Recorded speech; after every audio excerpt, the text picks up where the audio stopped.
Atin pong tagapamuno ng kapulisan ng Imus, Sir Lieutenant Colonel Louis Leisure.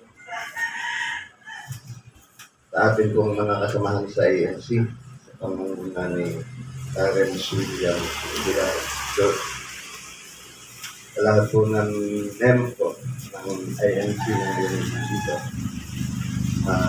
mga kapulisan natin na iliniti at po sa inyo. Ito ang umaga po.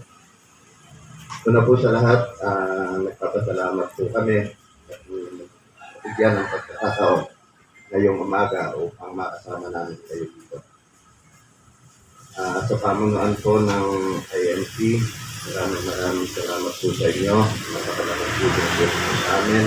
At isa po itong pagpapatunay na ang kapulisan at ang mga kasamahan natin sa iba't ibang religious group katulad po ng ANC ay patuloy na nagkakaisa, lalo-lalo na po para sa kapayapaan ng Imus.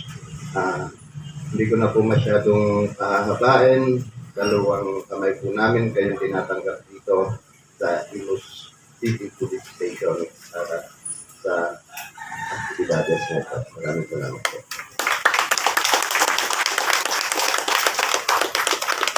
Thank you so much, sir. Let us now hear the speech of the ministerial worker. May I call on Clarence William Aguilar, sir.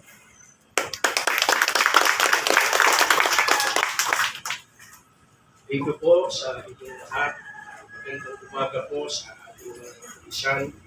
Magandang umaga po sa Deputy Chief of Police, Sir Chavez, at sa Police Lieutenant Colonel Louis E. Ganglay at si Sir Charge. Good morning po sa inyo. Maraming salamat po sa inyo.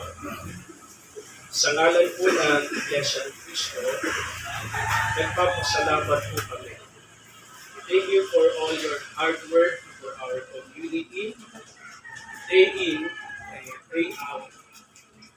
Many of you, police officers, provide essential services for our neighborhood that help us to stay safe, and we thank you for serving us, for doing a job that put other first, and for being heroes in the community. We, part of our appreciation activity, mayroon po kaming inihanda sa inyo. Magpapasalamat po sa inyo.